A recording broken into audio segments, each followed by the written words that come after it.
உயிர்த்தெழுந்த இயேசு கிறிஸ்துவின் வல்லமை ஊழியங்கள் வழங்கும் வசனப் பெட்டகம். இயேசுவே கர்த்தர். இயேசுவையே தேவன் ஆண்டவரும் கிறிஸ்துவுமாக்கினார். இயேசுவே ராஜாதி ராஜா, கர்த்தாதி கர்த்தா. கிறிஸ்துவே மரித்தோர் மேலும் ஜீவனுள்ளோர் மேலும் ஆண்டவர்.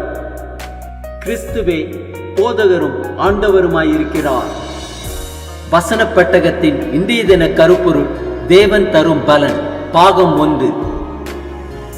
தேவன் அவனவனுடைய கிரியைகளுக்கு தக்கதாய் அவனவனுக்கு பலன் அளிப்பார். தேவன் தரும் பலனை குறித்ததான வேத வசனங்களை பார்க்கலாம். கொலோசையர் 3:23-24 வாசிக்கிறோம்.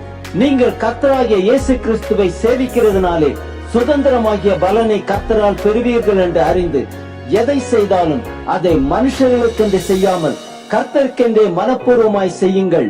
1 கொரிந்தியர் 15:58 வாசிக்கிறோம்.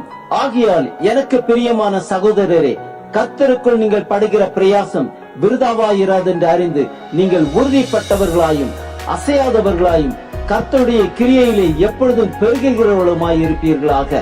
கலாத்தியர் 6:9 வாசிக்கிறோம். நன்மை செய்கிறதில் சோர்ந்து போகாமல் இருப்போமாக. நாம் தளர்ந்து போகாதிருந்தால் ஏற்ற காலத்தில் அறுப்போம். மத்தேயு 25:21 வாசிக்கிறோம். அவனுடைய எஜமான் அவனை நோக்கி, நல்லது உத்தமமும் உண்மையும் உள்ள ஊழியக்காரனே, கொஞ்சத்தில் உண்மையாயிருந்தாய், அநேகத்தின் மேல் உன்னை அதிகாரியாக வைப்பேன், உன் எஜமானுடைய சந்தோஷத்திற்குள் பிரவேசி என்றான். நீதிமொழிகள் 3:4 வாசிக்கிறோம். கிருபையும் சத்தியமும் உன்னை விட்டு விலகாதிருப்பதாக. நீ அவைகளை உன் கழுத்திலே பூண்டு அவைகளை உன் இருதயமாகிய பலகையில் எழுதிக்கொள். அதனால் தேவனுடைய பார்வையிலும் மனுஷருடைய பார்வையிலும் தயையும் நற்புத்தியும் பெறுவாய். நீதிமொழிகள் 18:16 வாசிக்கிறோம். ஒருவன் கொடுக்கும் வெகுமதி அவனுக்கு வழி உண்டாக்கி பெரியோர்களுக்கு முன்பாக அவனை கொண்டு போய்விடும். யாக்கோபு 1:12 வாசிக்கிறோம். சோதனையை சகிக்கிற மனுஷன் பாக்கியவான், அவன் உத்தமன் என்று விளங்கின பின்பு கர்த்தர் தம்மிடத்தில் அன்பு கூறுகிறவர்களுக்கு வாக்குத்தத்தம் பண்ணின ஜீவ கிரீடத்தை பெறுவான். 1 கொரிந்தியர் 2:9-10 வாசிக்கிறோம். எழுதியிருக்கிறபடி தேவன் தம்மில் அன்பு கூறுகிறவர்களுக்கு ஆயத்தம் பண்ணினவைகளை கண் காணவும் இல்லை, காது கேட்கவும் இல்லை, அவைகள் மனுஷருடைய இருதயத்தில் தோன்றவும் இல்லை. நமக்கோ தேவன் அவைகளை தமது ஆவியினாலே வெளிப்படுத்தினார்.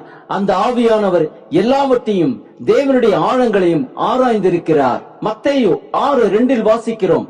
ஆகையால் நீ தர்மம் செய்யும் போது மனுஷரால் புகழப்படுவதற்கு மாயக்காரர் ஆலயங்களிலும் வீதிகளிலும் செய்வது போல உனக்கு முன்பாக தாரை ஊதுவியாதே. அவர்கள் தங்கள் பலனை அடைந்து தீர்ந்ததென்று மெய்யாகவே உங்களுக்கு சொல்லுகிறேன். உபாகமம் 5:33 வாசிக்கிறோம். நீங்கள் சுதந்திரிக்கும் தேசத்திலே பிழைத்து சுகித்து நீடித்து இருக்கும்படி உங்கள் தேவனாகிய கர்த்தர் உங்களுக்கு விதித்த வழிகள் எல்லாவற்றிலும் நடக்க கடவீர்கள். நீதிமொழிகள் 22:4 வாசிக்கிறோம்.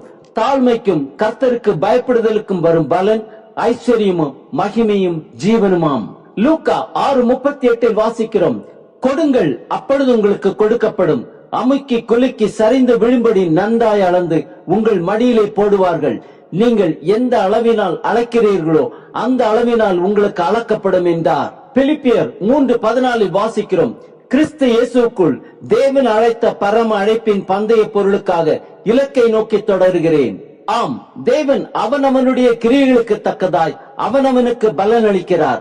கர்த்தருடைய சித்தத்தை நிறைவேற்றி வாக்குத்தத்தம் பண்ணின ஜீவ கிரீடத்தை பெற்றுக் கொள்வோம்.